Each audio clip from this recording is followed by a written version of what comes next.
ਸਤਿਨਾਮ ਸ੍ਰੀ Waheguru JIO. ਇਕ ਓੰਕਾਰ ਸਤਿਨਾਮ ਕਰਤਾ ਪੁਰਖ ਨਿਰਭਉ ਨਿਰਵੈਰ ਅਕਾਲ ਮੂਰਤਿ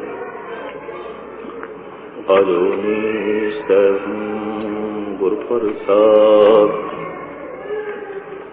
ਮੁਖ ਉਚਰੇ ਸਾਸਰ ਖਟ ਇੰਗ ਗਿਰਨ ਚੜ ਜਾਏ।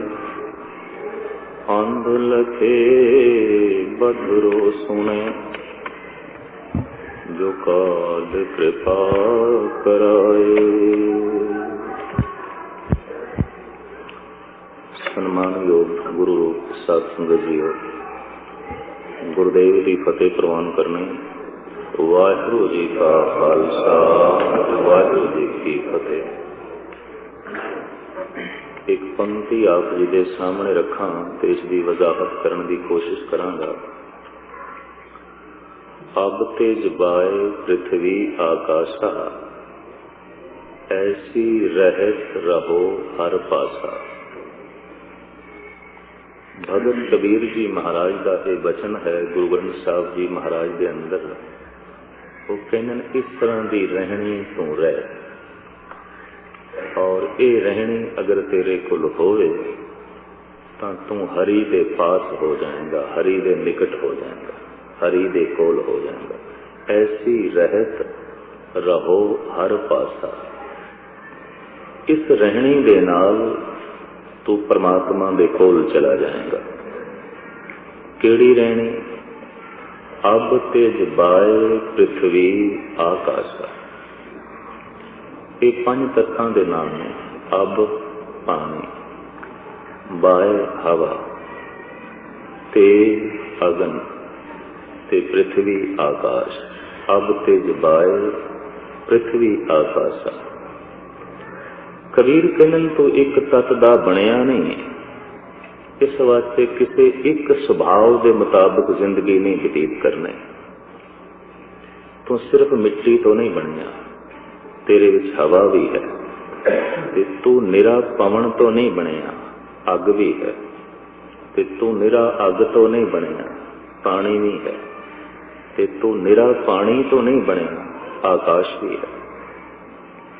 ਅਬ ਤੇ ਜਬਾਏ ਪ੍ਰਿਥਵੀ ਆਕਾਸ਼ਾ, ਐਸੀ ਰਹਿਤ ਰਹੋ ਹਰ ਪਾਸਾ। ਪੰਜ ਤੱਤਾਂ ਦੇ ਕੁਝ ਗੁਣ ਲਿਖੇ ਨੇ ਸਾਡੇ ਦੇਸ਼ ਦੇ ਆਲਮਾਂ ਨੇ, ਵਿਚਾਰਕਾਂ ਨੇ। ਕਬੀਰ ਨੇ ਇਸ਼ਾਰਤਨ ਗੱਲ ਕਰ ਦਿੱਤੀ ਵੀ ਇਹ ਪੰਜ ਤੱਤ ਇਕੱਠੇ ਨੇ। ਹਾਲਾਂਕਿ ਪੰਜ ਤੱਤਾਂ ਦਾ ਸੁਭਾਅ ਵਿਰੋਧੀ ਹੈ।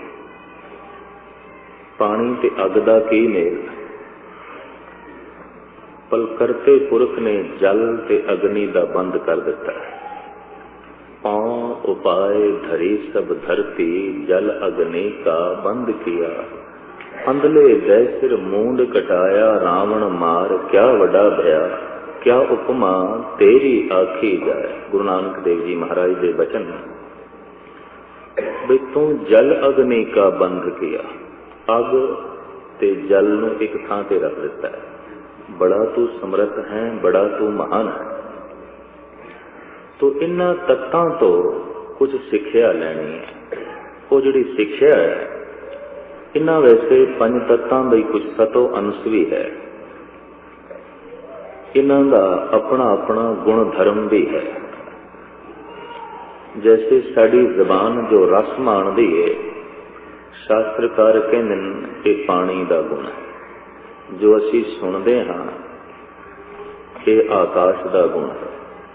ਜੋ ਅਸੀਂ ਸਪਰਸ਼ ਕਰਦੇ ਹਾਂ ਇਹ ਪਵਨ ਦਾ ਗੁਣ ਹੈ। ਜੋ ਰੂਪ ਹੈ, ਝਲਕ ਹੈ, ਕ੍ਰਾਂਤੀ ਹੈ, ਇਹ ਅਗਨ ਦਾ ਗੁਣ ਹੈ। ਅਗਨ ਤੋਂ ਬਿਨਾਂ ਇਸ ਦਾ ਹੋਣਾ ਕਤਈ ਹੋ ਨਹੀਂ ਸਕਦਾ। ਵਰਸ ਕੇ ਇਹਨਾਂ ਇੱਕ ਇੱਕ ਤੱਤ ਦੇ ਆਪਣੇ ਆਪਣੇ ਗੁਣ ਵੀ ਹਨ। ਇਹਨਾਂ ਗੁਣਾਂ ਨੂੰ ਸਾਹਮਣੇ ਰੱਖ ਕੇ ਸਾਡੇ ਦੇਸ਼ ਦੇ ਵਿਦਵਾਨ ਜਨ ਕਹਿੰਦੇ ਨੇ ਕਿ ਕੁਝ ਪ੍ਰੇਰਨਾ ਲੈ। ਜੈਸੇ ਕਿ ਗੁਰੂ ਗ੍ਰੰਥ ਸਾਹਿਬ ਜੀ ਮਹਾਰਾਜ ਦੇ ਵਿੱਚ ਬੈਠੇ ਹੋਏ ਭਗਤ ਕਬੀਰ ਸਾਨੂੰ ਸਮਝਾ ਰਹੇ ਨੇ ਬਈ ਪ੍ਰਥਮ ਤੂੰ ਧਰਤੀ ਤੋਂ ਗੁਣ ਲੈ। ਤੇ ਧਰਤੀ ਵਿੱਚ ਕੀ ਗੁਣ ਹੈ? ਗੁਰੂ ਨਾਨਕ ਦੇਵ ਜੀ ਮਹਾਰਾਜ ਨੇ ਧਰਤੀ ਨੂੰ ਮਾਂ ਕਿਹਾ। पौण गुरु पाणी पिता माता धरत महत, ये पूजन योग मां है। बई क्यों पूजन योग मां है? भी इहदा जिगरा बहुत वड्डा। समुची कायनात की उत्पत्ति मिट्टी तो है, क्योंकि मिट्टी तो ही जीवन चलता है। खाक नूर करदन आलम दुनिया है। इस्लाम ने इस तरीके की वंड की है कि देवतियां नूं खुदा ने नूर तो बनाया है ते मनुखां नूं खाक तो बनाया है। वो नूरी ने, असी खाकी हाँ, ऐसी उन्होंने व्याख्या की है। समुचा जगत खाकी है ते देवते जिहड़े फरिश्ते ने वो नूरी ने। इकबाल कहता है कोई सिर्फ खाकी नहीं, कोई सिर्फ नूरी नहीं। और साहिब गुरु अर्जन देव जी महाराज आखिरी फैसला साडे सामने रखते हैं, कोई सिर्फ नूरी नहीं ते कोई सिर्फ खाकी नहीं। खाक नूर करदन आलम दुनिया है। तिलंग मल्ला पंजवा साहिब गुरु अर्जन देव जी महाराज देवा। समुचा जगत परिपूर्ण परमात्मा ने खाक तो ते नूर तो बनाया। खाक नूर करदन आलम दुनिया है। आसमान जिमी दरख्त आब पैदाए खुदाए बंदे चश्म दीदन फनाए। तो वो नूरी ने, वो खाकी ने, इस तरह की वंड साहिबा ने नहीं मनी। मुख्तसर करिए, धरती का गुण की साहिब कहन, धरती जननी है, हर जीव की जननी है, मां है।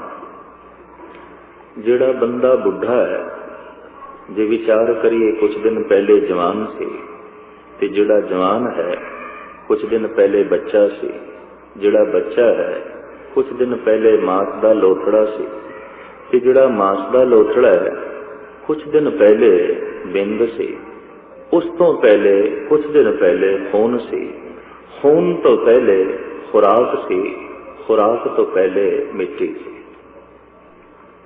मिट्टी तो खुराक चली, खुराक तो खून बनया, खून तो बिंद बनया, बिंद तो मास का लोथड़ा बनया, बच्चा बनया, जवान बनया, बुढ़ा बनया, फिर मिट्टी विच।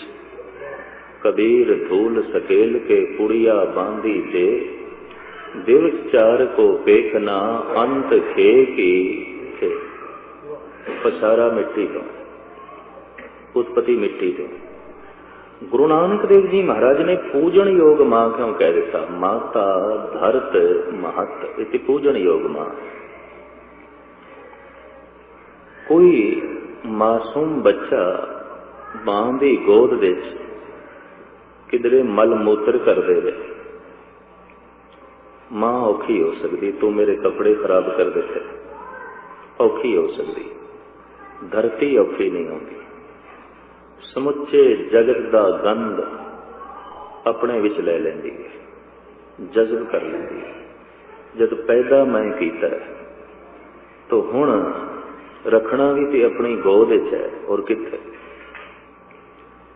बच्चा सौ जाए सुते हुए वास्ते ते मां की गोद है, पर जिहड़ा हमेशा की नींद सौ जाए उस वास्ते धरती की गोद है। वो फिर धरती च समा सकता है, होर किधरे नहीं।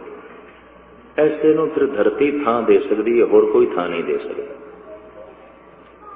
पालना भी धरती तो हो रही है। जो कुछ असी खांदे पींदे हैं सब धरती देंदी है, जो कुछ असी हंडांदे हाँ सब धरती देंदी है। इस तरह दीयां खूबियां वेख के गुरु नानक देव जी महाराज कहते ने माता धरत महत, इति पूजन योग मां है ये धरती। तो अब तेज बाय पृथ्वी आकाशा। कबीर कहने पहले तू पृथ्वी का गुण लै कि परोपकारी बिरती, विशाल जिगरा, खिमा की भावना, निर्माणता, ये धरती का गुण है। और गुरु अर्जन देव जी महाराज ने इसका खुलासा किया है गालबन राम कली राग विच। दयाल देव गोविंद माधव सुन संत ना की रीत, महाराज कहते हैं मेरे कोलों संत जना की रीत सुन, भगत जना की वो किवें रहिंदे ने। मन मेरे राम रो नित नीत, दयाल देव गोविंद माधव सुन संत ना की रीत। बई संतां दी रीति मैथों सुन, की रीत है? आप कहते हैं शस्त्र तीखण काट डारियो, मन न कीनो रोस, काजुआ को लै सवारियो तिल न दीनो दोष। मनुख ने तिखे जिहा शस्त्र दे नाल दरख्त नूं कट दिता है और उस कटे हुए दरख्त की बन गई बेड़ी नौका। जिसने कटिया सी अज उसने दरिया तो पार होना है, तो चरण थले उगा बैसे हो, शर्म न रहो शरीर, महासागर न व्यापे खिने उतरियो तीर। और जिन्हें दरिया तो पार होना है पहले पैर रखने सन, बेड़ी च उसने पैर रखे, बैठ गया बेड़ी विच। ये बेड़ी की है? कुछ दिन पहले इसने एक दरख्त कटिया सी, तो किसी कारीगर ने उसकी अज बेड़ी बनाई है कि जिसने कटिया उन्होंने भी ये दरख्त पार पिया करता है। जिन्हें कटिया उन्होंने भी ये लकड़ किनारे से लांदी पई है। संत का जिगरा इतना महान है, जो कट दे, जो टुकड़े टुकड़े कर दे, जो बंद बंद भी कट दे, रसना तो उस वास्ते भी शराप नहीं बई उसकी कुल तबाह होवे बर्बाद होवे, इस तरह का वचन नहीं। बड़ा जिगरा है। चंदन अगर कपूर लेपन तिस संगे नहीं प्रीत, विष्टा मूत्र खोद तिल तिल मन न मिनी विपरीत। शायद कहने जी जमीन है ये चंदन का लेप कर दईए और फुल फल इनू धरती नू भेंट करिए, अतर सेंट छिड़क दईए, तो ये कोई हंकार विच आके फुलदी नहीं। जे ये गंदगी सुट देईए तो कोई श्राप नहीं देंदी, सदा एक रस। शायद कहते धरती वाला गुण भगत कोल होंदा है। चार बंदियां ने उपमा कर दी तो ठीक, जे चार बंदियां ने निंदा कर दी तो ठीक, किसी ने गंदगी सुट दी तो ठीक, किसी ने चंदन ते सेंट अतर छिड़क दिता तो ठीक। धरती सदा एक रस।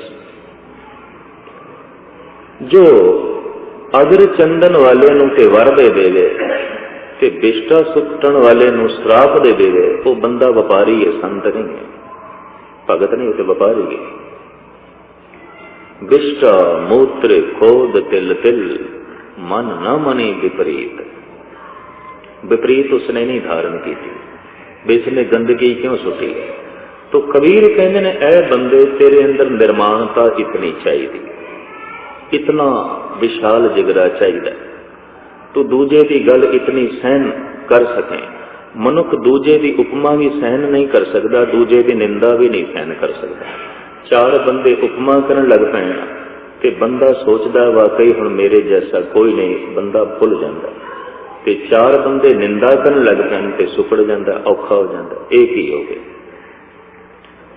तो ये जिहड़ी अवस्था है समझ लेना चाहिए, इसने धरती तो कोई गल सीखी नहीं। धरती सदा एक रस है। कबीर कहते हैं धरती का ये गुण अपना ले और फिर तू पानी की पवित्रता ले। पानी अगर ना होवे तो जगत की गंदगी धोनी बड़ी औखी गल है, बहुत औखी गल है। तो शायद कहते निरा तो मिट्टी तो थोड़ी बने, पानी तो भी बने। तो तेरे विच पवित्रता चाहिए है। पवित्रता तेरे बोलां च, पवित्रता तेरे किरदार विच, पवित्रता तेरे विचारां च। ये सफाई चाहिए, ये साफ सुथरापन चाहिए। इवें परमात्मा ने तेनों जल दे नाल नहीं बनाया, जिहड़ा पानी नाल बनाया है, इस तो कुछ काम भी है, इस तो प्रेरणा भी है। पर निरा पानी नहीं, तू हवा भी है। ते हवा दा कम की ये सदा गतिमान है, चलती है, रुकती नहीं। फुर्तीली है।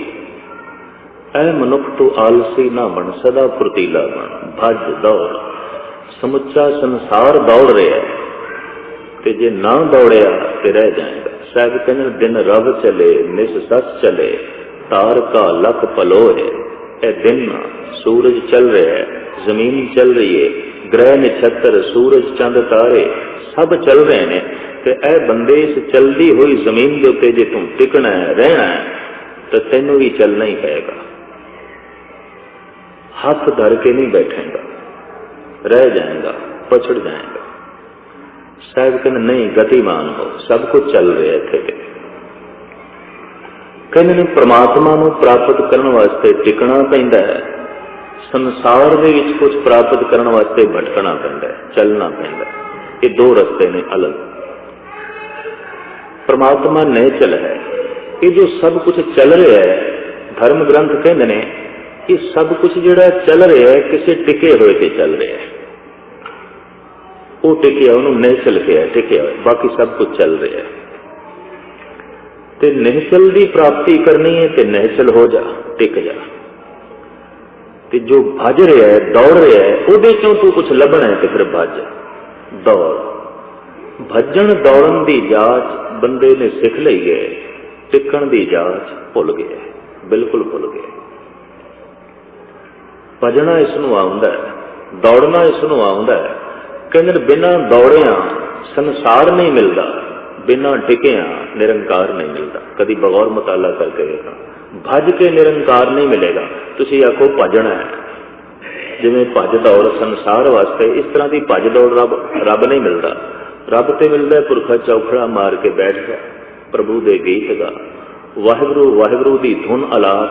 ते ये जिहड़ा चल रहा है मन, इनू रोक, बस इन्नी गल है। रुकण नाल मिलेगा, चलण नाल नहीं। जगत संसार विच प्राप्त होवेगा चलण नाल, पर निरंकार जिहड़ा प्राप्त होवेगा निश्चल होण नाल, टिकण नाल। तो टिकण की गल बंदा भुल गया।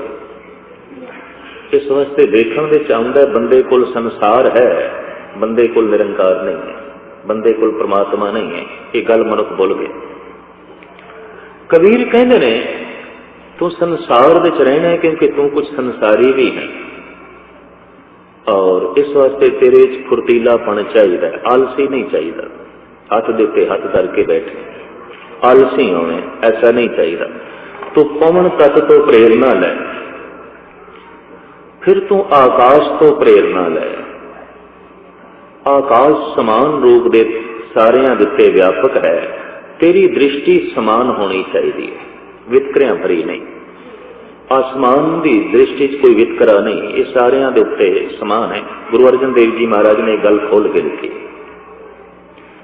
जब बंदा समान दृष्टि का मालिक हो जाता है तो समझ लो आकाश तत्व का गुण उसके प्रगट हो गया। जब बंदा निर्माण हो जाता है तो धरती का गुण प्रगट हो गया। जब बंदा पवित्र हो जाता है आचार करके विचार करके तो पानी का गुण प्रगट हो गया। जब बंदा फुर्तीला हो जाता है आलसी ही नहीं है, क्योंकि शास्त्रकार कहते हैं भी निंद्रा भुख ते आलस ये मनुख के हाथ है। जितना वधाओ वध जाता है, जितना घटाओ घट जाता है। नींद भुख ते आलस ये मनुख जितना चाहे विस्तार कर सकता है, जितना चाहे घटा सकता है। निंद्रा आलस भुख वधांदे जाओ वधदी जाएगी, कोई सीमा ही नहीं, घटांदे जाओ घट जाएगी। मनुख दे अपने हाथ दे च। तो जब बंदा फुर्तीला हो जाए तो उसने पवन तत्व का गुण प्रगट कर लिया। जब बंदे की समान दृष्टि हो जाए तो समझ लो आकाश का गुण उस प्रगट हो गया। तेज अगन, अगन तो की प्रेरणा लेनी है। बंदा समान दृष्टि का भी हो जाए, बंदा पवित्र भी हो जाए, बंदा निर्माण भी हो जाए, बंदा फुर्तीला भी हो जाए, पर बंदे के अंदर वीर रस ना हो, जोश ना हो, अगन तो जोश लेना, तो ये सारे गुण रह नहीं सकते, बर्बाद हो जाएंगे, मिट जाएंगे। हिंदुस्तान में ये गुण करीबन करीबन बोधियां जैनियां जोगियां कोल हैगे सन। अग वाला गुण नहीं सी, अग वाला, तो हिंदुस्तान गुलाम हो गया। और न समझना अज भी गुलाम नहीं। आज़ाद कौमां अपनी बोली के आसरे ते जींदियां ने, अपनी संस्कृति के आसरे ते जींदियां ने। मुर्दा बंदा ਉਹਦੇ ਕੋਲ ना अपनी संस्कृति होगी ना अपनी बोली होगी।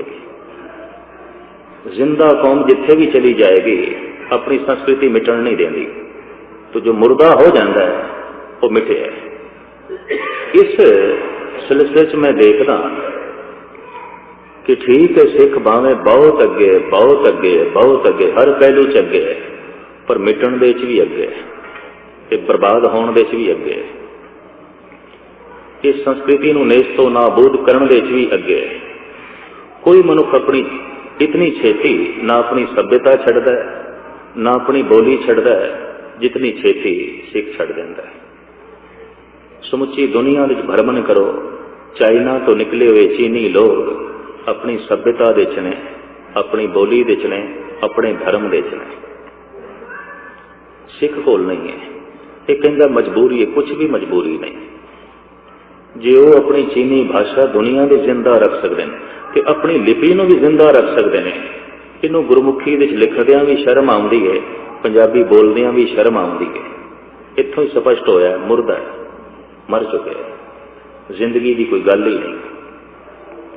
अगन जोश भी चाहिए, वीर रस भी चाहिए, और ये जोश ठंडा पै जाए अग ही नहीं तो ऐसे लोगों को कहते हैं ठंडा पै गया। तो ठंडा कौन पै जाता? मुर्दा। मुर्दे विच गर्मी नहीं आती, ਉਹਦੇ पैर वेखे जाते, ਉਹਦੇ हथ वेखे जाते, ठंडा पै गया। जो ठंडा पै गया मुर्दा, जिहदे च अगन वाला जोश ही नहीं, वो मरण तो पहले ही मर गया। इतनी मैं अर्ज कर दें, मौत उसकी हो गई। हुण इसनूं जिवाना बड़ी औखी गल है।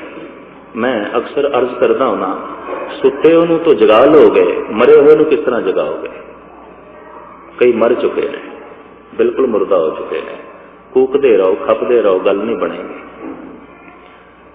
भगत कबीर कहते नहीं, इन्हां पंजां तत्तां दी कला तेरे विच होनी चाहिए।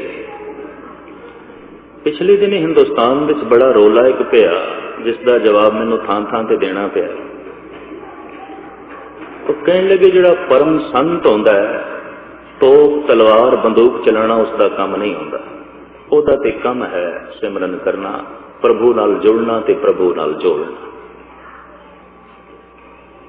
और जो तोप तलवार की गल करे, तीर की गल करे, वो एक सिपाही हो सकता है, सूरमा हो सकता है, गुरु नहीं हो सकता, अवतार नहीं हो सकता। ये प्रचार इतने जोरां नाल से और तूफानी ढंग नाल, जिहदा अगर कौम मुकाबला ना करती तो खिमा करनी साडे उपरों तूफान लंघ जाना सी। पर कौम दे कुछ जिंदा बंदे सन, जीवते जागते बंदे सन, वो अगे आ गए। हर शहर दे उन्हां दा ही प्रचार से। जो तीर की गल करे, तलवार की गल करे, बंदूक की गल करे, लड़ाई की गल करे, सूरमा है। गुरु थोड़ी है, संत थोड़ी है, भगत थोड़ी है। भगत किस तरह आउंदे ने, संत किस तरह आउंदे ने, उन्होंने व्याख्या थां थां ते करनी शुरू की। अगां की गल करन तो पहले एक निक्की जी गल मैं थोड़ी झोली च रखते हाँ, किधर बाद मैं भुल ना जावां कि असी पंजाब दे सिर्फ 5% ज्यादा, 5% इस तो ज्यादा नहीं। तो इस 5% नूं घटाउण की कोशिश जारी है हर पासे। सिर्फ 5%। तो 5% करके उन्होंने खतरा प्रतीत होता है भी 5% भी क्यों ज्यादा ने, ये 5% भी क्यों ज्यादा ने। तो उन्होंने 5% दे उत्ते डोरे डाले जाते हैं, किसी को राधा स्वामी बनाने की, किसी को निरंकारी बनाने की, किसी के अगों गुरु हरगोबिंद साहब ते गुरु गोबिंद सिंह जी की निंदा करके भी चलो गुरु हो सकता है तो सिर्फ गुरु नानक हो सकता है, बाकी नहीं। इस तरह की गल करके और बड़े वड्डे पैमाने बड़े वड्डे पद्धर पे और देश विदेश ये प्रचार होता है। बदकिस्मती है इस प्रचार का असी कोई बहुत वड्डे पद्धर पे विदेशों या देश के बाकी कोणियां जवाब नहीं दे रहे। तो जवाब की खाक देना सी ते आपस ही लड़े फिरते हैं। और जवाब की खाक देना है कि जब गुरु वाली वो गल साडे कोल उंजी मिट्टी पई है, जिहड़ी गल वो मिटाना चाहते हैं तो मिट्टी पई उंजी पहले। जीवदे नूं ते गोली नाल मारांगे, मुर्दे नूं मारन की लोड़ ही की, उहनूं कट्टण की लोड़ है। ਉਹਨੂੰ ਮਾਰਨ ਦੀ ਕੀ ਲੋੜ ਹੈ। खैर मुख्तसर अर्ज करा, दिल्ली विच गुरुद्वारा सीसगंज साहब विच मैं गालबन जनवरी के महीने सारी हाज़री भरदा हुंदा ये महीना। उत्थे एक सज्जन अदकी उपर मेरे कमरे च आ गया तो उसका चेहरा मैं देख लिया भी ये बहस के मूड च है, चर्चा के मूड च, तो हुण लंबी चौड़ी गल करेगा जरूर। उसका चेहरा ही दस रहा सी, भावें मैं थकिया होया आया सी, पर उन्होंने कुछ अनमतियां जान के मैं कह दिता, अच्छा बई तू कह की विचारां कहनियां। कहंदा मेरा भी ये दृढ़ निश्चय है कि जो तीर तलवार की गल करे असी उसनूं सूरमा कह सकते हैं, जिवें महाराणा प्रताप होया, शिवाजी मरठा होया, असी उन्होंने सूरमा मनते हैं। चलो गुरु गोबिंद सिंह नूं भी मन लेंदे हैं, पर गुरु है, अवतार है, संत है, इस तरह की कोई गल पूरी नहीं उतरती। और ये प्रचार बड़े वड्डे पद्धर पर मैं इतनी अर्ज करते हैं, और उन्होंने पता है कि मार्शल स्पिरिट खत्म हो जाएगी अगर गुरु गोबिंद सिंह जी महाराज की हस्ती सिख जगत तो कट देगी। वो उन्होंने पता है इस गल का उन्होंने बोध है। इस वास्ते गुरु नानक की तो निंदा नहीं करते, पर गुरु गोबिंद सिंह जी की कर देना, दबी आवाज विच कर देना। शायद आपको पता होवे कि बड़ौदा विच एक बहुत वड्डे इजलास विच महात्मा गांधी ने भी कहा सी कि गुरु गोबिंद सिंह भुल्ला होया रहबर। बड़ी चर्चा हुई सी उदों हिंदुस्तान विच, ये भुल्ला होया रहबर है। विचार की गल करदियां करदियां तलवार पकड़ ली, शांति की गल करदियां करदियां तोपां अगों ले आया, गले विच माला पहनानी सी, तलवारां ते किरपानां पवा छड़ियां। ये महात्मा गांधी के बोल सन। खुशकिस्मती समझ लो कौम की, उन्होंने दिनों में प्रिंसिपल गंगा सिंह जी जिंदा सन। वो सीधा ही चले गए। उन्होंने आश्रम साबरमती आश्रम जो उन्होंने अहमदाबाद विच बनाया सी, दसिया भी मैं सिख मिशनरी हाँ, ते बड़ौदा विच जिहड़ा तुसीं भाषण दिता है उस दे संबंध विच मैं कुछ विचारां करना है। टाल मटोल तो बड़ी की महात्मा, मैं बहस नहीं करनी, ये नहीं वो नहीं, पर गंगा सिंह सीधे हो गए, जो बहस नहीं करनी तो इतने लफ्ज उत्थे कहे क्यों ने, ये करनी पएगी, हम विचार तो करनी पएगी। वो कहने लगे अच्छा मैं नहीं अपने कुछ विचार दसदा, तू ही दस। तो गंगा सिंह ने गल इत्थों शुरू की भी तुसी हर थां ते कहंदे हो गीता मेरी मां है। गीता नूं मां कहंदे सन महात्मा गांधी, मां है मेरी, और ज्यादा पाठ पठन उसे दा ही करते सन, क्योंकि गीता दे कर्म फिलोसफी बड़ी जोर दी है, ते शुभ कर्मां दे ते महात्मा गांधी बहुत जोर देंदा रहा। ते जिहड़ा शुभ नहीं होया उहदे शुभ कर्म पखंड होणगे, वो अज चंगा कर रहा कल माड़ा करेगा। जो शुभ नहीं होया उहदे शुभ कर्मां दी कोई जड़ नहीं होती। और असीं देखते हैं जिन्होंने शुभ कर्मां दे उत्ते मजबूर करके शुभ बनाया गया सी बारों अज वो देश के लुटेरे साबित हुए ने महात्मा गांधी के चेहरे, और देश नूं कित्थे लै गए ने तुहाडे सामने। खैर किधरे निंदक मैनूं ना समझ लेना, ते ये भी ना समझना कि मैं कोई सियासी गल छेड़ रहा, नहीं, तुहानूं एक सावधान कर रहा कि देश विदेश विच ऐसियां लहरां भी चल रही हैं भी ये जिहड़े 5% ज्यादा ने किसी तरीके नाल घटाया जा, तां ही इन्हां दी आवाज़ दबाई जा सकती है, तां ही उत्थे मन मर्जी की जा सकती है। और करीबन 30-35 साल तो असी मार खा रहे हैं, 30-35 साल तो ऐसा असी देखते हैं। खैर मुख्तसर करिए। गंगा सिंह कहने लगे ये मां है ना थोड़ी? उन्होंने कहा हाँ मेरी मां है, मैं रोजमर्रा की प्रेरणा इस गीता तो लेना। गंगा सिंह कहने लगे मैनू भी सन्मान है इस ग्रंथ का, मैं निंदक नहीं, ये कीमती ग्रंथ है, इस देश की कीमती सौगात है, ऋषि व्यास की लिखी हुई है, असी कदर करते हैं। तुसी मां कहते हो, इसकी भी कदर करते हैं, पर जरा ये दसो कि ये गीता उचारण कित्थे हुई है, किहड़ी थां ते उचारण हुई है? इतिहास के खोजी इस गल नूं जानदे ने, मैदाने जंग विच उचारण हुई है। कुरुक्षेत्र दे। अर्जन ने धनुष बाण सुट दिता सी, युधिष्ठिर ने तलवार सुट दी सी, नकल सहदेव ते भीष्म ने अपने शस्त्र सुट दिते सन। अर्जन ने सीधा ही कह दिता, भगवान असी नहीं लड़ना। भाई क्यों क्यों नहीं लड़ना? तो अर्जन कहने लगा, ओ द्रोणाचार्य मेरा चचेरा भरा, ओ दुर्योधन मेरा चचेरा भरा, ओ द्रोणाचार्य मेरा गुरु, ओ भीष्म मेरा पितामा। अपणियां नूं मारा, पितामे नूं मारा, गुरु नूं मारा, अपने भरा नूं मारा, मैं नहीं लड़ना। हार होंदी है ते हार ही सही, नहीं कुछ मिलता ते ना ही सही, पर मैं अपणियां नूं मारना नहीं। धनुष बाण सुट दिता। श्री कृष्ण ने समझाया, अर्जन ठीक है, मैं मनदा है तेरे अपने ने,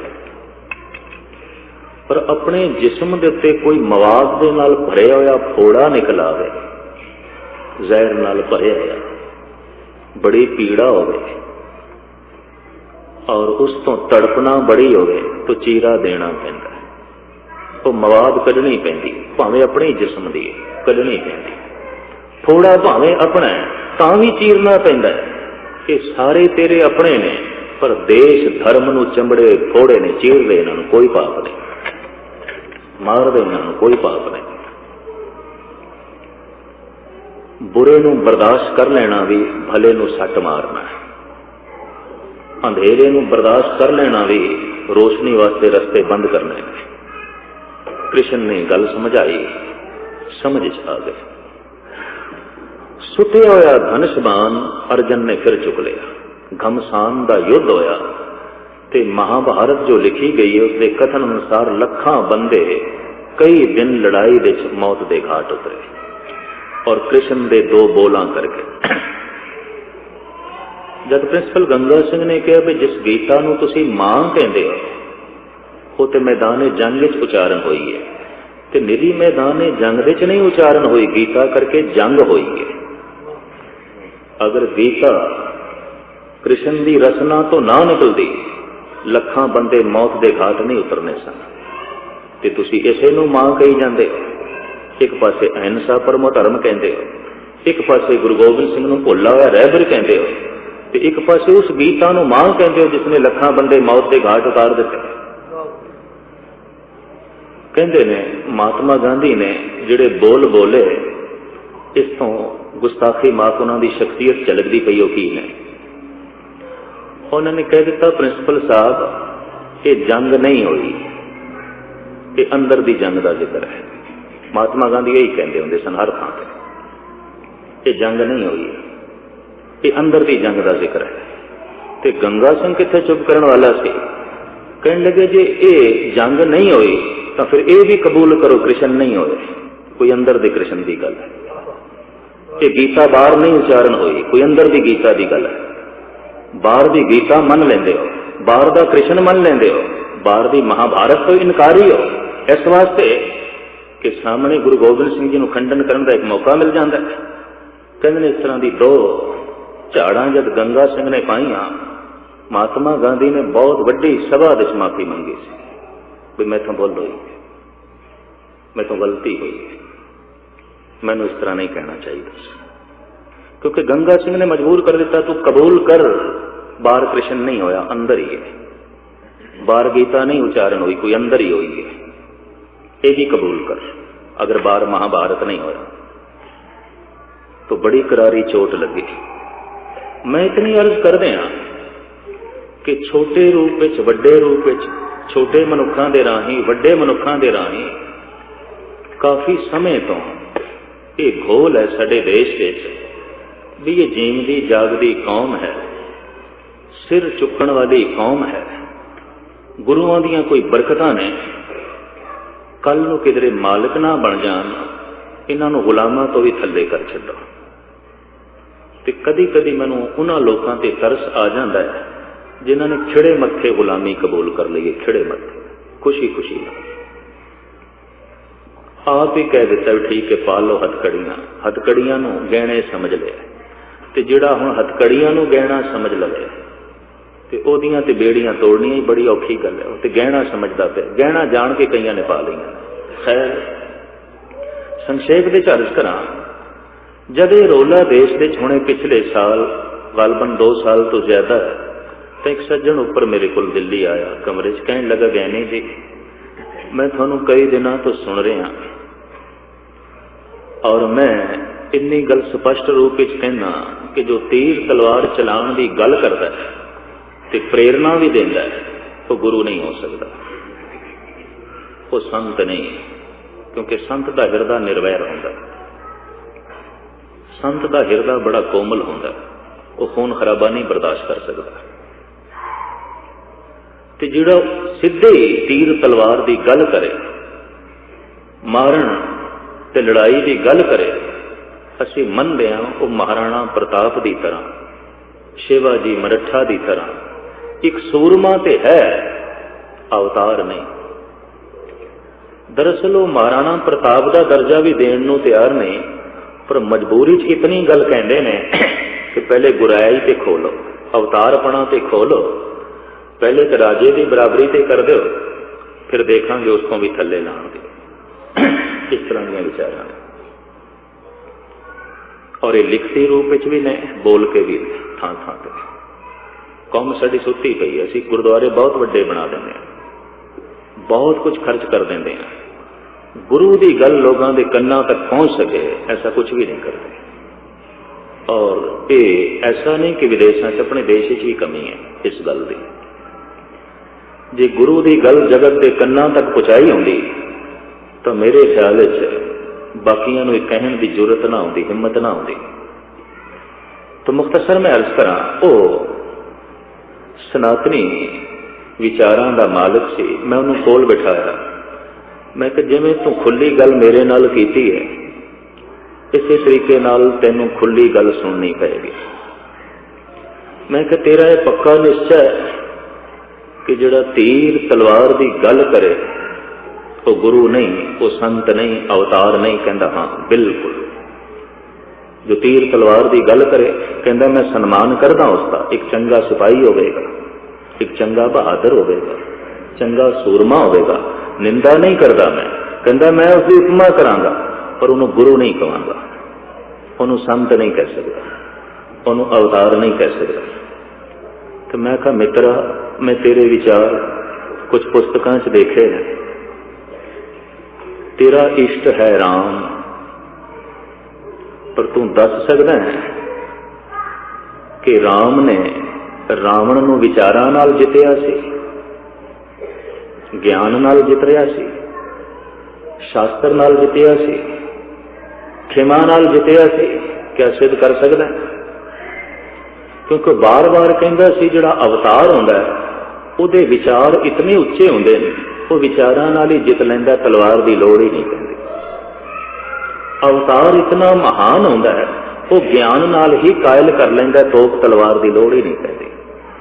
ਤੇ ਮੈਂ ਕਿਹਾ ਰਾਮ ਦੀ ਇਹ ਦਸ਼ਾ ਕਿਉਂ ਬਣੀ, ਉਹਨੂੰ ਤਲਵਾਰ ਤੇ ਤੀਰ ਦੀ ਕਿਉਂ ਲੋੜ ਪੈ ਗਈ? ਸਪਸ਼ਟ ਕਰੋ ਇਸ ਗੱਲ ਨੂੰ। ਮੈਂ ਜਾਂ ਤੇ ਕਹਿ ਦੋ ਕਿ ਰਾਵਣ ਗਿਆਨ ਨਾਲ ਮਰਿਆ ਸੀ, ਸ਼ਾਂਤੀ ਨਾਲ ਮਰ ਗਿਆ ਸੀ, ਵਿਚਾਰ ਨਾਲ ਮਰਿਆ ਸੀ, ਐਸੀ ਗੱਲ ਤੇ ਹੈ ਨਹੀਂ। ਲੜਾਈ ਹੋਈ, ਬਹੁਤ ਵੱਡਾ ਯੁੱਧ ਹੋਇਆ। ਤੇ ਮੈਂ ਕਿ ਕੁਝ ਤੁਸੀਂ ਸਿੱਧ ਕਰ ਸਕਦੇ ਹੋ ਕਿ ਸ੍ਰੀ ਕ੍ਰਿਸ਼ਨ ਨੇ ਦੁਰਯੋਧਨ ਨੂੰ ਗਿਆਨ ਨਾਲ ਮਾਰਿਆ ਸੀ, ਵਿਚਾਰ ਨਾਲ ਮਾਰਿਆ ਸੀ, ਸ਼ਾਂਤੀ ਨਾਲ ਮਾਰਿਆ ਸੀ? ਕਤਈ ਨਹੀਂ। ਤਲਵਾਰ, ਸੁਦਰਸ਼ਨ ਚੱਕਰ, ਸ਼ਸਤਰ ਦੀ ਗੱਲ ਹੋਈ।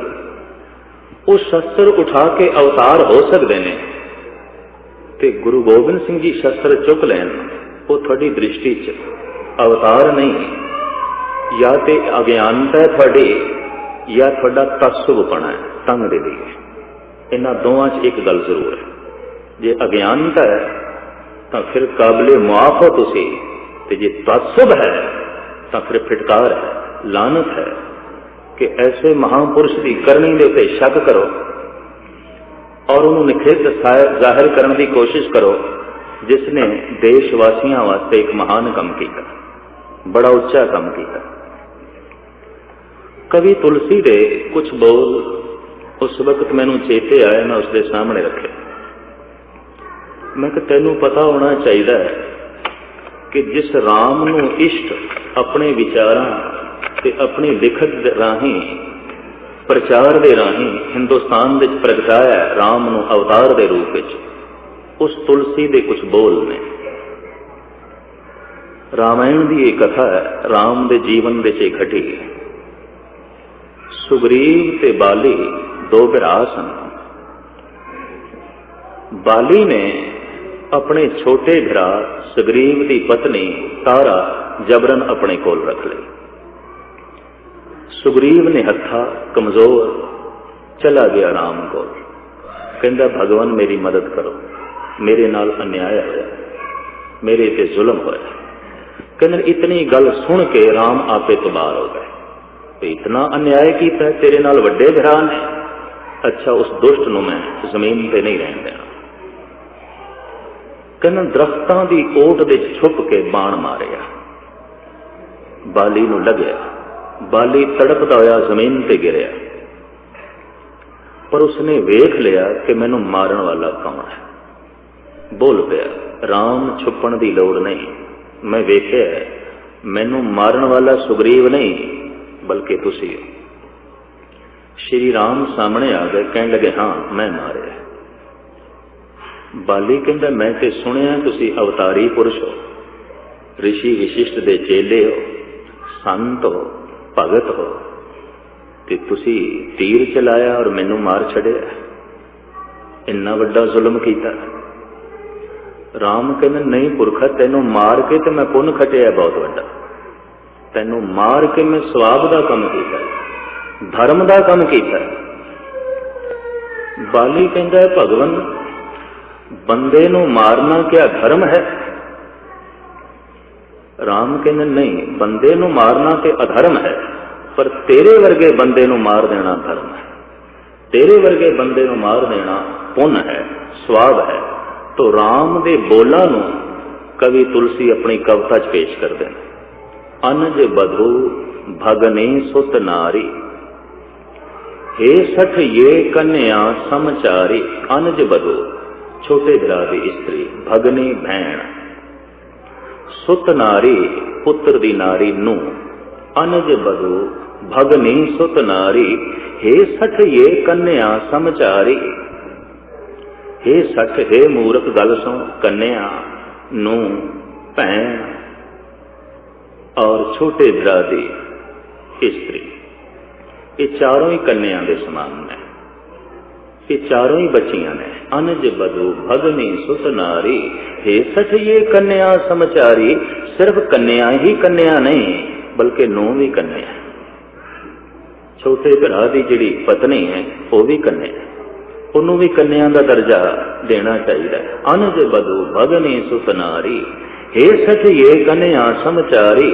ताहे कुदृष्ट बिलोके जोई, ताहे बधे कछ पाप ना होई। इन्हां चारां नूं जिहड़ा भैड़ी दृष्टि नाल वेखे, राम कहंदे अगर मैं मार दियां मैनूं कोई पाप नहीं, मैं पुण्य खटिया, मैं धर्म का काम कीता। तू कह पिया कि मैं पाप कीता है, परमात्मा की दृष्टि च मैं कोई पाप नहीं कीता, मैं मनुखता के रस्ते च रोड़ा हटाया। कमाल की गल, एक वड्डा भरा छोटे भरा की पत्नी रख ले ते राम उसनों मार दें ते भारतवासी कहन सवाब का काम है, तुलसी भी कहे सवाब का काम है। ते जद हिंदुस्तान दीयां बच्चियां गजनी के बाजार टके टके विकदियां सन, उदों गुरु गोबिंद सिंह जी ने तलवार चुक ली ते तुसी आखो गुरु ही नहीं है, वो अवतार ही नहीं है। एहसान फरामोशी की इंतहा हो गई, एहसान फरामोशी की हद हो गई। यह विचार सुनांदे होया मैनू अपना एक बचपना याद आया। मैं खालसा स्कूल का विद्यार्थी सी ते उत्थे साडे एक ज्ञानी टीचर सन, सानू गुरबाणी का पाठ सिखाते सन, ज्ञानी हरि सिंह जी, चंगी तरह मैनू याद आया। पाठ पढ़ाते हुए उन्होंने एक दिन अपनी आप बीती सुनाई। फ्रंटियर के इलाके डिस्ट्रिक्ट बन्नू तो थोड़ी जी दूरी ते एक पाड़ा चनार का इलाका है।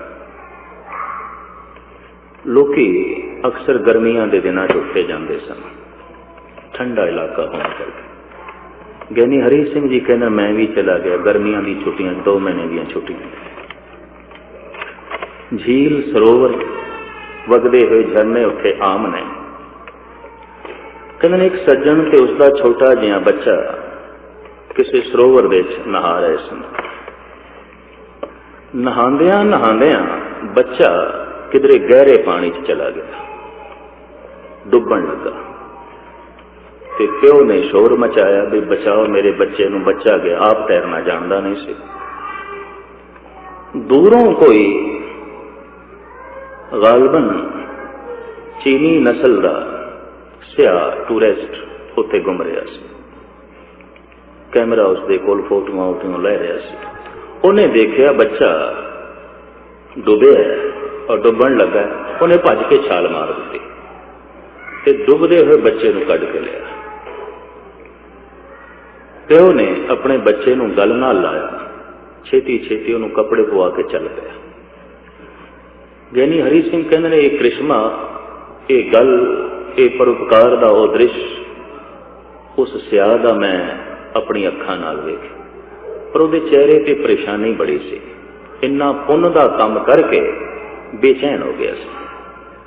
कपड़े उसके भिज गए और कुछ भी उसने देरी नहीं की थी।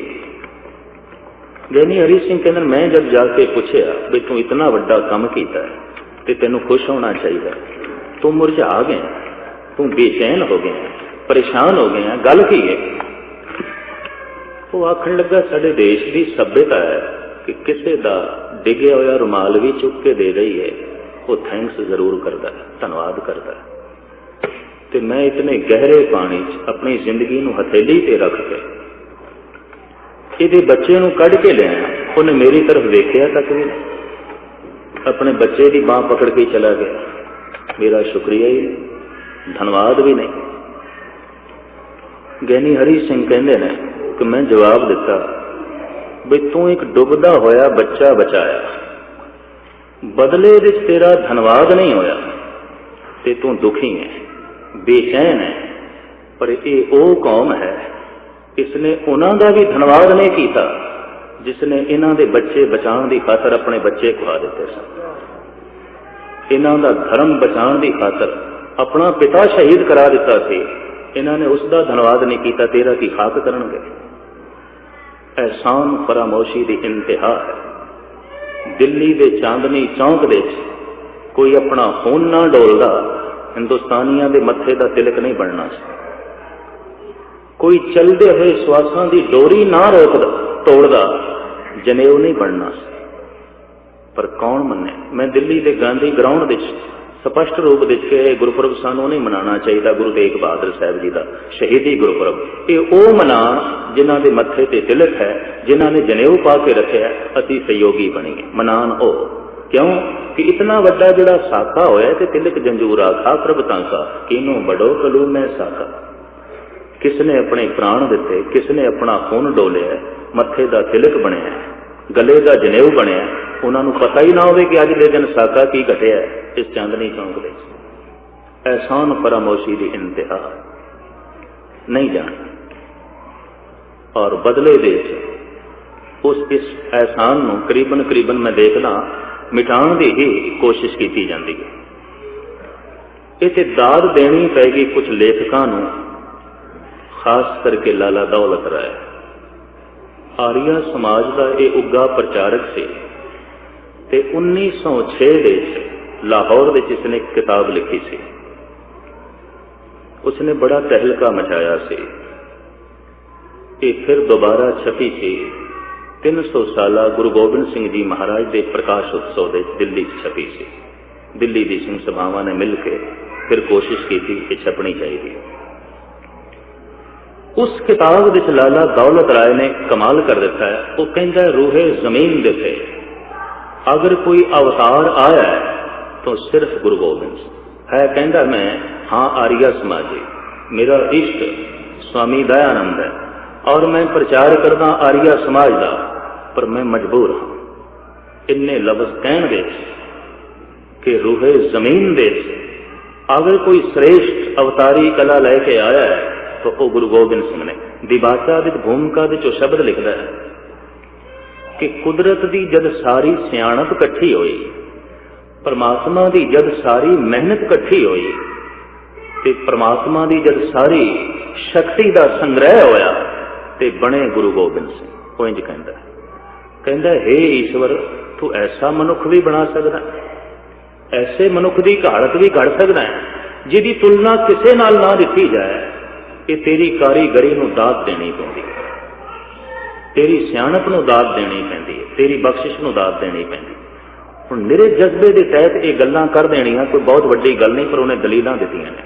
वो दलीलां मैं तुहाडे सामने रखां, किसी सिख विद्वान के दिमाग च नहीं आईयां, और दात देनी पै गई। उसने अपने ढंग नाल एक खोज की। वो कहता जद मैं रामायण की जंग वेखदा, बई रामायण की जंग क्यों हुई, कहता कारण ने दो इस्त्रियां, और कुछ नहीं। रावण की भैन है सुरूपनखा। सुरूपनखा का मतलब है जिहदे नक्श निगार बहुत अच्छे हैं, सुभाव के मुताबिक ते शरीरक क्रिया के मुताबिक पुराने समय च नाम दिते जाते सन। सुरूपनखा जिहदे नक्श निगार बहुत अच्छे सन। उन्हें लक्ष्मण नूं वेखिया ते कहण लगी, लक्ष्मण तू मेरे नाल विआह कर ले। उन्हां दिनां गंधर्व विआह होंदे सन। स्वयंवर, स्वयंवर के अखरी अर्थ पता? स्वयंवर आप वर चुनना, ਇਹਦਾ ਹੋਰ कोई मतलब नहीं। स्वयंवर, स्वयं वर चुनना, आप वर चुनना, ਇਹਦੀ खुल सी समाज ਦੇ ਵਿੱਚ ਉਹਨਾਂ ਦਿਨਾਂ 'ਚ, हिंदुस्तान ਦੇ ਵਿੱਚ। सहजे सहजे जो महापुरुषों ने देखा कि स्वयं वर चुनन दे बच्ची बच्चा गलती कर जाते हैं। क्यों? जज्बे ही जज्बे होंगे ने, इन्हां कोल जोश ही जोश होंदा है, होश ते होंदा है। तो जोश के तहत भुल्लां हो जांदियां, गलतियां हो जांदियां। इस वास्ते जिंदगी दीयां ठोकरां खा के जिन्हां कोल तजर्बे ज्यादा ने, माँ बाप चोण करन, बुजुर्ग चोण करन। ये प्रथा भारतवासियों ने बनाई क्योंकि उत्थे जवानों को निरा ही जोश है। तो स्वयंवर करीबन करीबन हिंदुस्तान की सभ्यता से पूरा ना उतरिया, आखिर इसनूं तलांजलि देनी गई। लेकिन उस जमाने स्वयंवर की खुल सी, ते स्वयंवर स्वयं विआह किस तरह हो जाता सी, एक दूजे के गले च माला पा देनी, गल खत्म, और कुछ नहीं होंदा सी। स्वयंवर वर हो गया, एक दूजे के वर की चुनौती हो गई। कहने ने माला सुरूपनखा लक्ष्मण के गल विच पाण लगी सी। लक्ष्मण एक पासे हो गया, कहंदा देवी गल सुन, मैं ता जिंदगी अणविआया रहन का प्रण किया, करण गृहस्थी बनना ही नहीं, तू मेरे भरा नाल गल कर सकदी है। मजाक विच गया, हालांकि भरा तां विआया होया नाल सी, तां मजाक विच गल की। किसी इस्त्री नाल मजाक करना इत्थों अवगुण शुरू हो जाते। अवल मजाक किसी नाल भी करना, मजाक भी बंदा चोट ही पहुंचाता है, और की है। खैर मजाक होवे सिर्फ हासे नूं जन्म देण वास्ते ते गल समझ च आउंदी है। कई बंदे ऐसे ने सीधी चोट नहीं पहुंचा सकते, मजाक दे चोट पहुंचाते हैं। तो मजाक विच बड़ी चोट की गई। सुरूपनखा राम कोल चली गई ते कहन लगे तू मैनू विआह ले। राम कहन लगे नहीं, मैं तो गृहस्थी हाँ, मेरी पत्नी मेरे नाल है, तू मेरे भरा नाल गल कर ले। वो ज्यों लक्ष्मण नाल गल करदी, उन्हें गुस्से च उहदी नक कट दी। हुण ये किहड़ा संत बना है कि किसी स्त्री की नक कट दी जाए। वो रोंदी हुई अपने भरा कोल गई, बई ऐ होया मेरे नाल। रावण कहंदा फिक्र ना कर, ये तेरी नक नहीं कट्टी, मेरी नक कट्टी। आम बंदा हुंदा उन्हें भी गुस्से च आना सी, उते बादशाह से, उते राजा से। कहंदा हुण मैं राम की नक कटनी, तो किसी की पत्नी चुक के लियाना अगले की नक कटनी, गल इन्नी। लाला दौलत राय कहते ने इस झगड़े की बुनियाद दो इस्त्रियां ने, सुरूपनखा ते सीता, और कुछ नहीं। और पता अगे उसने की दलीलां दित्तियां ने। वो कहंदा चार वेदां दा पाठी रावण है, चार वेदां दा पाठी राम है। शिवजी का उपासक रावण है, शिवजी का उपासक राम है। जिन्होंने इतिहास पढ़िया उन्होंने पता है, रामेश्वरम दे शिवजी की पूजा की है राम ने, ते शिवजी इष्ट सी रावण का। लाला दौलत राय कहने दोहां का इष्ट इको है। दोवें चार वेदां दे पाठी ने, दोवां दा धर्म एक है, दोवें राजे ने। जंग का कारण, लड़ाई का कारण दो इस्त्रियां ने, होर कुछ नहीं। और कहंदा इसे दो इस्त्रियां की जंग के आले दुआले समुची रामायण घूमती, समुचे राम का जीवन घूमता। गल उसने इत्थे नहीं मुकाई, जरूर पढ़नी। इस उर्दू की किताब नूं इंग्लैंड के सिंघां ने फिर पंजाबी रूप दे के छापिया है। किताब का नाम है सुआने उमरी गुरु गोबिंद सिंह, आज कलम लाला दौलत राय। सुआने उमरी गुरु गोबिंद सिंह। और जिस दिन ये किताब मैनू लभी, गालबन कोई 9-10 साल पुरानी गल है, आशश कर उठी मेरी आत्मा कि इस ढंग नाल भी लिखिया जा सकता है। गुरु गोबिंद सिंह जी महाराज का चित्रण इस ढंग नाल भी किया जा सकता है। उदों दाद में दिती, मैं कि ठीक है, भावें तू आर्या समाज का प्रचारक है, गुरु गोबिंद सिंह जी महाराज का चित्रण इस ढंग नाल भी किया जा सकता है। उदों दाद में दिती, मैं कि ठीक है, भावें तू आर्या समाज का प्रचारक है, पर सिख प्रचारक भी इस ढंग नाल सोच नहीं सके, विचार नहीं सके। वो अगे लिखता है, कहता जब मैं महाभारत की जंग का अध्ययन करदा, महाभारत, तो उस जंग का कारण भी एक स्त्री है, वो है द्रौपदी, और कुछ नहीं। कि जंग नहीं होनी सी, वो उदाहरण देता है। कहते द्रौपदी चित्रकला, संगीत कला ते कविता की कला दे माहिर सी, कवि कवित्री भी सी, संगीतकार भी सी ते चित्रकार भी सी। तीन गल्लां इहदे कोल सन सुभाव। पांडुआं ने नवा महल बनाया बड़ा खूबसूरत, ते दावत दिती कौरवां नूं भी तुसीं साडे घर आओ ते भोजन छको। आले दुआले दे ऋषि मुनि, जागीरदार, धनाड़, राजकुमार, राजियां नूं दावत दिती गई महल दे विच। दुर्योधन भी बन ठण के आया, ते जिहड़ी द्रौपदी सी उसने घर नूं सजाया बड़ा, जमीन दे उत्ते इस ढंग दे रंग बिखेर दिते, जमीन सरोवर लगदी सी। अगे बनया होया सरोवर सी, उहदे उत्ते इस ढंग दा रंग पा दिता, जमीन लगे। चित्रकार बड़ी सी, पानी दे के बेल बूटे बना दिते ते जमीन दे उत्ते सरोवर बना दिता। अखां नूं धोखा लगे, इस ढंग दा बनाया। कहंदे जो दुर्योधन आया ना, ते रस्ते च पानी देख के, हुण पानी है नहीं सी, रंग सी, उन्हें संभल के पैर रखे, ते ज्यों देखदा पैरां नाल रंग लग गया कि सरोवर नहीं है, निश्चिंत होकर चलन लग गए। अगे पानी दे उत्ते इस ढंग दे बेल बूटे बनाए गए सन, जमीन लगदी सी, ज्यों उसने पैर रखिया तो डुब गया। वो जिहड़ी चित्रकारी सारे दिन च कीती सी ना, वो सारी खराब हो गई ते द्रौपदी औखी हो गई। वो कहण लगी अंधे दा अंधा ही। दुर्योधन का पिता अंधा सी, धरतराष्ट्र नेत्रहीन सी, अंधा सी। कहने लगी ये अंधे दा कमबख्त अंधा ही है। हुण ये बचन चोट कर गए, कौड़े सन। ठीक है, प्यो अंधा जरूर सी, पर गल इतनी कुरख्त सी, हिरदे चोट कर गई। दुर्योधन ने उत्थे भोजन नहीं छकिया, महफिल विच नहीं बैठा। कहने लगा द्रौपदी मैं हुण तैनूं दसांगा कि अंधे दा अंधा की करदा है। इन्नी गल कह के चला। कुछ मुद्दत बाद उन्हें पांडुआं नूं जुआ खेडण ते मजबूर कर दिता।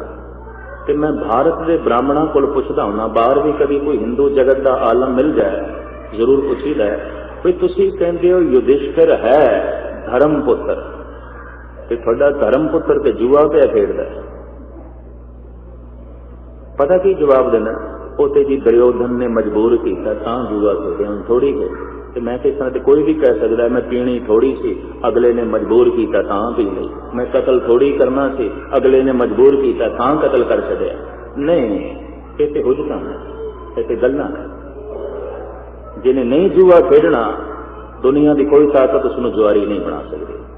जिसने नहीं शराब पीनी, क्षमा करनी, दुनिया की कोई ताकत उसनूं शराबी नहीं बना सकती।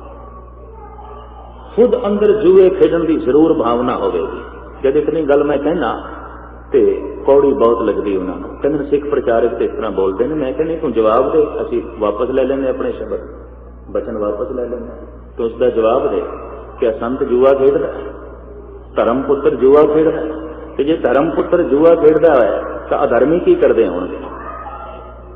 खैर जुआ खेड़े, जुए दे विच उन्हें धन हारिया कि जब सारा धन हार गया फिर राजपाश हारिया, जब राजपाश हार गया तो फिर महल हार गया जिहड़ा नवां बनाया सी, ते जब महल हार गया तो तन दे गहने हार गया जिहड़े पहने हुए सन सारियां ने, सिर दा ताज हार गया, सब कुछ जब हार गया तो उठ के जान लगे। दुर्योधन ने बांह पकड़ी, कहंदा नहीं कित्थे जाना है, होर दा ते ला। युधिष्ठिर कहंदा मेरे कोल हुण होर कुछ है नहीं। दुर्योधन कहंदा एक कीमती चीज ते है, उसे तूं दा ते लाई नहीं, ओह की? द्रौपदी, ओनू भी ला। तो द्रौपदी भी एक चीज है कि जिती जा सकती, हारी जा सकती, खरीदी जा सकती है, वेची जा सकती है। ये धर्म पुत्र की दृष्टि है, ये धर्म पुत्र की नजर है।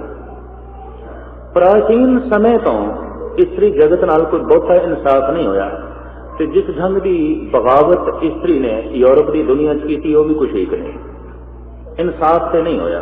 क्योंकि समुची दुनिया के वख-वख बाजार होंदे सन, भी ये कपड़े का बाजार है, ये सराफा बाजार है, ये लोहे का बाजार है, ये इस्त्रियां का बाजार है।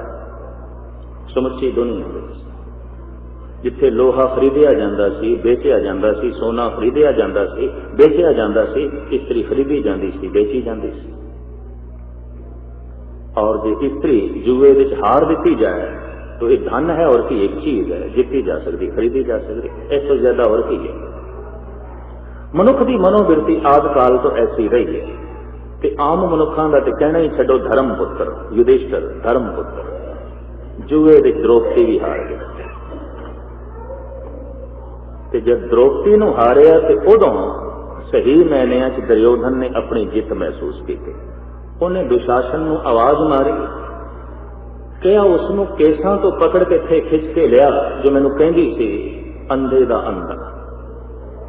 उन्होंने मैं दसां अंधे दा अंधा की करदा, वो केसां तो पकड़ के खिंच के लिया। भाई साहब भाई गुरदास जी ने लिखिया सा, मत्थे वाल दरोपता केसां नूं खिंच के लिया, केसां नाल पकड़ के घसीट के सभा विच लिआंदे। और सभा की रूपरेखा भी मैं थोड़े सामने रखा, हैरान रह जाओगे। उस सभा विच कर्ण बैठा है, भीषण पितामह बैठा है, द्रोणाचार्य बैठा है, वक्त के पंडित बैठे ने, वक्त के गुरु बैठे ने, वक्त के संत बैठे ने उस सभा विच। जब दुर्योधन ने दुशासन नूं कहा कि इसनूं बड़ी महफिल विच लगन कर, तो वह वेखदी है पहले अपने पांडवों की तरफ, बई मेरी हिफाजत करनगे, पर नहीं, वो सिर ढा के बैठे थे। फिर देख रही है भीष्म पितामह की तरफ, बई अजोके समय का सब तो बड़ा संत है, ये इतना जुल्म बर्दाश्त नहीं होने देगा। सिर्फ 2-4 मिनट में खड़े हो लेना। पर उत्थे भीष्म पितामह भी नहीं बोले, सिर ढा के इंज बैठा नहीं बोले। फिर सोचती है गुरु बैठा है, द्रोणाचार्य गुरु बैठा है, ये अनर्थ नहीं होने देगा। पर ज्यों देखती है कि गुरु ने भी सिर नीवा कर सके। हुण तुसीं खुद अंदाजा लगाओ, एक निक्के जिहा जुल्म के खिलाफ गुरु नहीं बोल सकता, संत नहीं बोल सकता, ते आम दुनिया की की हालत होगी। और भारत नूं शेर बनाया जिस गुरु गोबिंद सिंह जी महाराज ने, उसका धन्यवाद नहीं, जिन्हों बोलने की जांच आ गई है, जालम के सामने, दुराचारी के सामने, ठग के सामने, औरंगजेब नाल भी मत्था मारन की जांच आ गई है। ऐसे सूरबीर देश में पैदा कर देते। लाला दौलत राय लिखते हैं कि यह जंग हुई एक स्त्री के कारण। श्री कृष्ण ने बचाया उस वक्त, द्रौपदी का दामन पकड़े और अनर्थ नहीं होने देता। लेकिन इतनी गल तो मननी पेगी कि इतना बड़ा युद्ध होया एक स्त्री के कारण, द्रौपदी। दोहां का गुरु एक है, जिहड़ा गुरु पांडुआं दा उही कौरवां दा, दोहां का मजहब इको है, दोवें सनातनी मत के पुजारी ने, दोहां का गुरु एक है, दोवें राजे ने, दोहां दे अंदर होर कोई मतभेद नहीं, एक स्त्री तो झगड़ा खड़ा होया। लाला दौलत राय कहते जब मैं आमदा गुरु गोबिंद सिंह जी से सोचदा कि क्यों झगड़े, क्यों तलवार चुक ली, क्यों बंदूक नाल गल करते हैं, क्यों तोपां अगे डीर दी, क्यों भगतां नूं सिपाही बना छड़िया?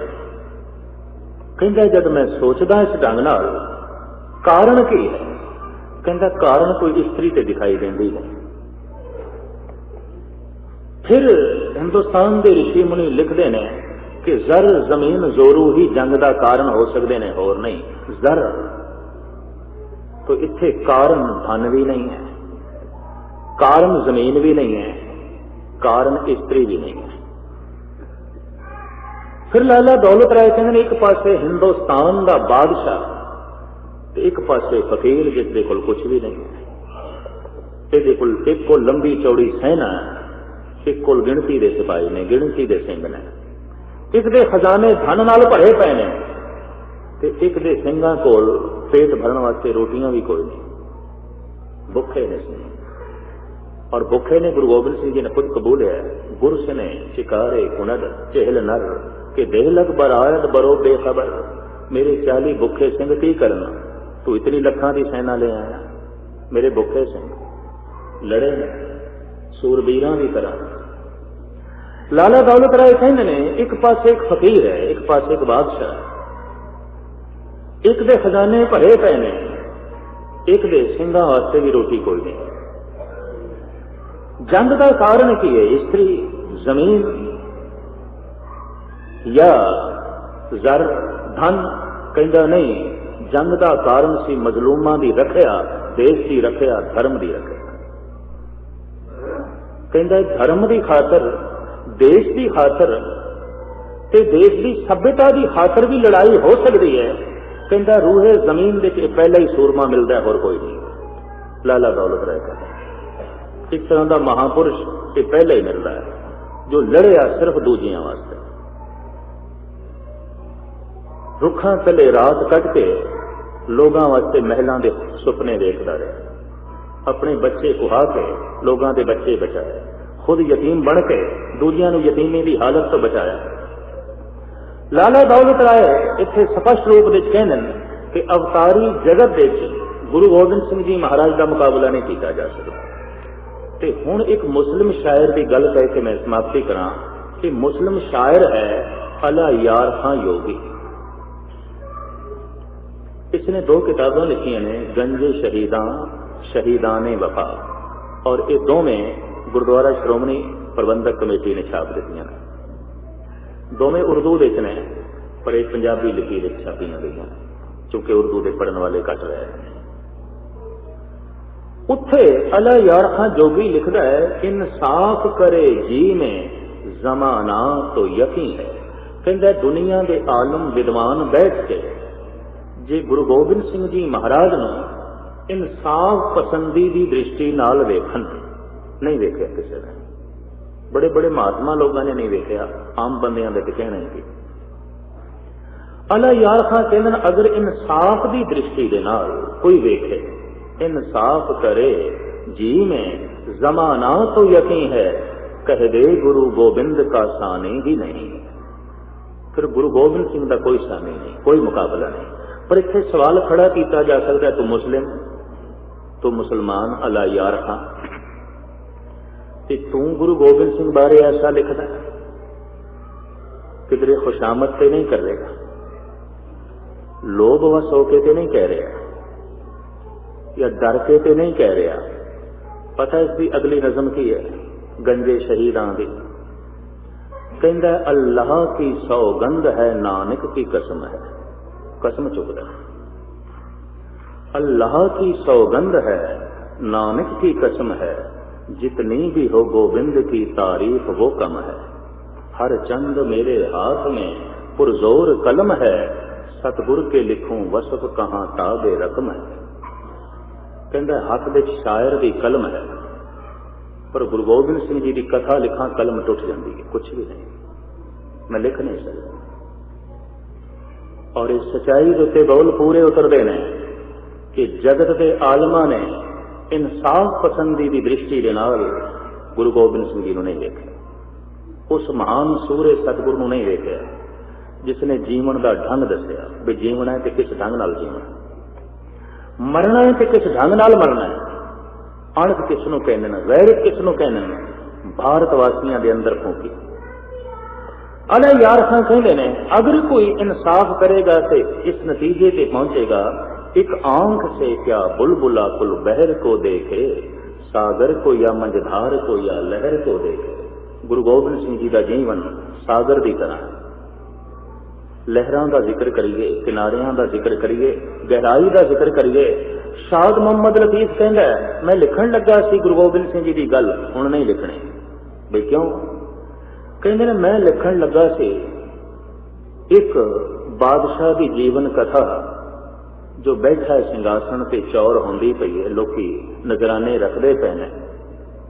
एक बादशाह की गल लिखण लगा सी, पर मैं की देख रहा हाथ दे कलम है, जमुना का किनारा है, पौंटे की धरती है, बहुत गहरिया सोचां विच कोई बादशाह डुबिया होया है, कुछ लिखदा पिया है। उदों प्रतीत होया कि कोई कवि है, ये तो कोई शायर है। फिर कहते मैं देखा कि हाथ विच माला है, रसना ते धुन अल्लाह दी है, परमात्मा दी है। उदों प्रतीत होया कोई जोगी है, कोई संत है, कोई अभ्यासी है। कहता मैदान जंग च मैं तलवार चलांदा होया वेखिया, उदों प्रतीत होया कोई सिपाही है। ते फिर मैं देखिया बड़ा धन लुटांदा होया, उदों प्रतीत होया कोई दानी है, कोई दाता है। ते मैं देखिया पंजां दे अगों हाथ जोड़ के अमृत पिया मंगदा सी, उदों प्रतीत होया कोई मंगता है, कोई भिखारी है। कहता किसदा लिखां, किस रूप की कथा लिखां? मंगते दी, बादशाह दी, सूरमे दी, कवि दी, संत दी या संसारी दी, दानी दी, किसकी कथा लिखां? अनेका रूप ने। गुरु गोबिंद सिंह जी महाराज के भाई साहब भाई नंद लाल साहब कहते हैं हक हक अंदेश गुरु गोबिंद सिंह बादशाह दरवेश। गुरु गोबिंद सिंह जो बादशाह होंदे ने वो दरवेश नहीं होंदे, जो दरवेश होंदे ने वो बादशाह नहीं होंदे। नंद लाल कहते पहली दफा दुनिया ते वो बंदा आया जो बादशाह भी है ते दरवेश भी है। और लाला दौलत राय कहते अवतारी दुनिया दे पहली दफा ऐसा मनुख आया जिहदे आले दुआले बाकी दे अवतारां की परिक्रमा कराई जा सकती। ये लाला दौलत राय दे बोल, ये लाला दौलत राय दियां लिखतां अला यार खां ते दौलत राय नूं सामने रख के मैं सारियां विचारां तुहाडे सामने रखियां। सिख जगत के इतिहासकारां ने तो बहुत कुछ लिखा, उन्हां दी कलम तो कुर्बान जाइए, उन्हां दे दिमाग तो कुर्बान जाइए। पर मैं अर्ज करदा पिया अनमतियां ने भी इस सच्चाई को कबूलिया, अनमतियां ने भी इस गल को कबूलिया। और ये राधा स्वामी और इस तरह के होर बंदे पता अजकल की पै कहते हैं तीर तलवार चलाने वाले गुरु नहीं होया करते, इंज पै कहते हैं पंजाब के भोले भाले सिंह लपेट के चल जाते। हुकूमत के कुछ पिछू भी ऐसा कहने जो तोप के बंदूक की गल करे वो संत नहीं होया करता।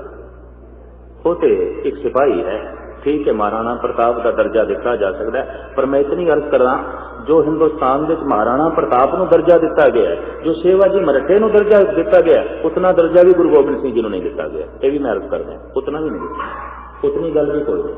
इतनी बड़ी बेइंसाफी उस महाबली सूरमे नाल है जिसने देश के देश की संस्कृति की खातर अपना सब कुछ कुर्बान किया, अपना सब कुछ निछावर किया।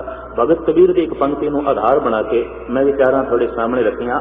अब ते जबाए पृथ्वी आकाशा, धरती तो निर्माणता सीखनी है, पवन तो पवित्रता सीखना, फुर्तीलापन सीखना है, पानी तो पवित्रता सीखनी है, आकाश तो समान दृष्टि सीखनी है, पर अगन तो जोश लेना है, वो भी साडे अंदर है। अग साडे अंदर ते पुरखा जोश भी तेरे अंदर होना। ते तू मुर्दा है ते अणक ते जोश ना रहा ते तू अध्यात्मक तौर पर मुर्दा है और की मर गया। अग अंदर ठंडी पै गई तो कह देना तो मर गया, ते जोश अंदर ठंडा पै गया, अणक अंदर नहीं रही तो मर चुके, मुर्दा बिल्कुल मर चुके। ठीक है, माड़ा जिहा भी श्वास चलता होवे ना, माड़ा जिहा तां भी वैद कहता कोई गल नहीं, मरिया नहीं है। माड़ी जी भी नबज चलती होवे ते कहना पैंदा हाँ। तो मैं देखदा कईयां दे अंदर बिल्कुल माड़ी जी नबज चलती है, शायद सतगुरु की बाणी इन्होंने सुरजीत कर दे, जीवन दे दे। माड़ा जी किधरे श्वास लेने हिचकी भर के जिवें मरण के किनारे आउंदा, शायद सतगुरु मेहर करे, बख्शिश करे, श्वास चल पैन पर गुस्ताखी माफ कुछ बिल्कुल ठंडे पै गए, मुर्दा ही हो गए, कोई श्वास कोई नहीं, कोई नबज नहीं चलती पई। साहब मेहर करन, बख्शिश करन कि श्वास अणख दे चलते रहन, ये गर्मी साडे अंदर बनी रहे, ये जोश साडे अंदर बना रहे। भगत कबीर जी महाराज के ये बोल ने, हालांकि वह संत ने भगत ने, आपनों पता होवे सिकंदर लोधी नाल टक्कर लई सी कबीर ने बड़ी जबरदस्त, और जेड़े जेड़े इस तरह के हम ख्याल ने उन्हें भगतां की बाणी गुरु ग्रंथ साहब दे है, वरना हजारां भगत होए ने हिंदुस्तान दे, होर किसी नूं नेड़े नहीं आण दिता गया। इतनी महल करदा जो गुरु नानक गुरु गोबिंद सिंह जी के विचारां नाल सहमत ने, जो गुरु अर्जन देव जी महाराज की विचारधारा के मालक ने। भगत कबीर कहते हैं बंदे तू निर्माण जरूर बन, क्योंकि तेरे अंदर धरती है, पर जोश भी चाहिए क्योंकि तेरे अंदर अग है, पवित्रता भी चाहिए क्योंकि तेरे अंदर पानी है, फुर्तीलापन भी चाहिए क्योंकि तेरे अंदर हवा है, पवन है, और समान दृष्टि भी चाहिए है क्योंकि तेरे अंदर आकाश तक है, और समान दृष्टि की इंतहा कर दी है गुरु गोबिंद सिंह जी ने।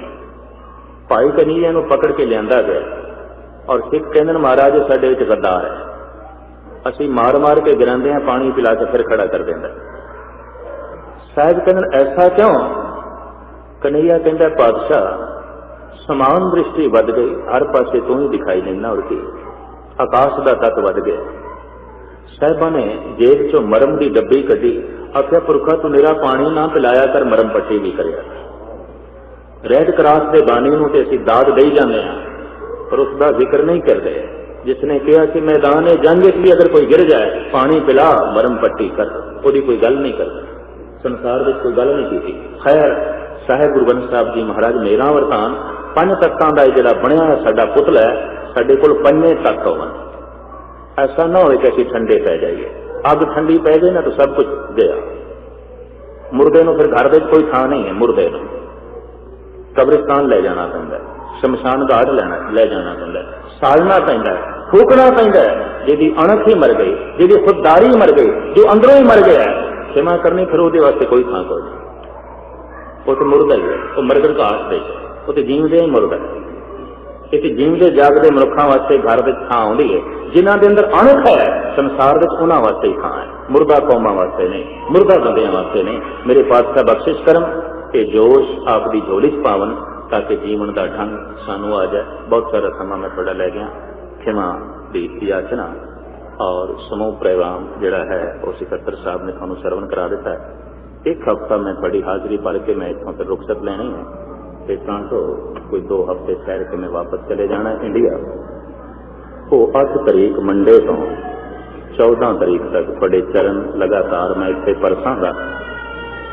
उस दौरान गुरु ग्रंथ साहब जी महाराज का प्रकाश उत्सव मनाया जाएगा। हिंदुस्तान में बड़े बड़े पद्धर से थां थां से मनाया जाता है। कोशिश करांगा कि उन्होंने दिनों गुरु ग्रंथ साहब जी महाराज की कुछ महानता मैं थोड़े सामने सिलसिलावार लड़ीवार रख सका, क्योंकि जिस पातशाह का किसी पुरब मनाना साहिब गुरु ग्रंथ साहब जी महाराज का, जो साडे मौजूदा गुरु ने और जो साडे मौजूदा रहबर ने और जुगो जुग अटल सानू प्रेरणा देने वाले ने, उन्हों का पुरब तुसी इतने वड्डे धूमधाम नाल मनाना है कि थानू ये बोध हो जाए हर एक नूं कि साडे मौजूदा गुरु गुरु ग्रंथ साहब ने और यही जुगो जुग अटल साडे रहबर ने बड़े उत्साह नाल इस पुरब नूं मनाना है और बड़ी श्रद्धा दे नाल इस पुरब नूं मनाना है। 8 तारीख फिर तुहाडे दर्शन करांगे, जिंदगी रही और सतगुरु ने बख्शिश की थी, फिर गुरमत दीयां गल्लां तुहाडे सामने रखांगे। समा कुछ ज्यादा हो गया, इस वास्ते मैं हाथ जोड़ के सेवा दा जा चुका। वाहिगुरू जी का खालसा।